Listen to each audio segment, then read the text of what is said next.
3000 metre ऊंचाई पर खुले आसमान में वे दोनों फंसे हुए थे। नीचे जमीन बहुत दूर थी। जिंदा रहने की उम्मीद में उन्होंने अपने मोबाइल फोन जूतों के अंदर डालकर नीचे फेंक दिए ताकि कोई उन्हें देखकर मदद के लिए पहुंच जाए। लेकिन समय जैसे थम गया था। आसमान का हर एक स्तर मानो 10 घंटे जितना लंबा लग रहा था। आसपास कोई हलचल नहीं थी। प्यास और भूख बढ़ती जा रही थी और ऊपर मौजूद जहरीले सांप हर पल मौत का एहसास दिला रहे थे। बैठकर मरने का इंतजार करने के बजाय उन्होंने आखिरी उम्मीद नीचे लटके उस बैग पर लगा दी जिसमें खाना और पानी था। वही उनकी जिंदगी की एकमात्र आस थी। लेकिन रस्सी बहुत छोटी थी, बैग तक पहुंचना असंभव लग रहा था। तभी लड़की ने एक साहसिक फैसला लिया। उसने रस्सी को अपने कंधे से बांधा और गहरी सांस लेकर नीचे उतरना शुरू किया। तैयारी के बावजूद डर और बेबसी उसे डुबो रहे थे। अचानक तेज हवा चली और वो लगभग झूलती हुई पतंग की तरह हो गई। किस्मत से उसका चढ़ाई का अनुभव काम आया और वो संभल गई। लेकिन 3000 मीटर की ऊंचाई किसी काले गड्ढे जैसी थी। जरा सी चूक हमेशा के लिए खत्म कर सकती थी। वो बैग के करीब तो पहुंची पर अब भी दूरी बाकी थी। आखिरकार उसने सुरक्षा रस्सी खोल दी और सिग्नल टावर की ओर चढ़ गई। फिर खुद को आगे झोंक दिया और ट्रांसमीटर पर जा गिरी। जान का खतरा हर पल सामने था।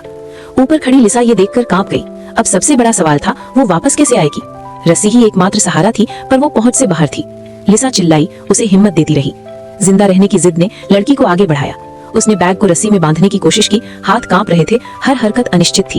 एक पल वो फिसल गई, लगभग गिर ही पड़ी थी। लेकिन आखिरकार बैग रस्सी में फंस गया। लिसा ने जोर से रस्सी खींची। बैग धीरे धीरे ऊपर आने लगा। तभी अचानक लड़की फिर फिसल गई।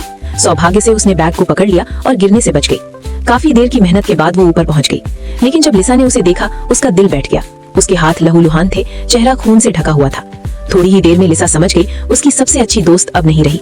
ऊंचे टावर पर अकेली, डर और शोक से घिरी लिसा को लगा अब मौत तय है। लेकिन जिंदा रहने की प्रवृत्ति इंसान को अकल्पनीय फैसले लेने पर मजबूर कर देती है। किसी तरह ताकत जुटाकर उसने खुद को बचाने की कोशिश की। कुछ समय बाद उसने सुरक्षा रस्सी को नीचे मजबूती से बांधा। इस बार उसके अंदर कोई डर नहीं था, सिर्फ जीने की जिद।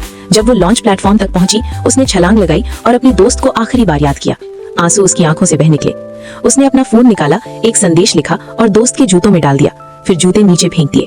अंधेरे में गिरते हुए वो पहली बार आंखें बंद कर सकी और प्रार्थना की। पता नहीं कितना समय बीता। अचानक दूर से सायरन की आवाज आई। हेलीकॉप्टर से पुलिस ने आखिरकार लिसा को बचा लिया।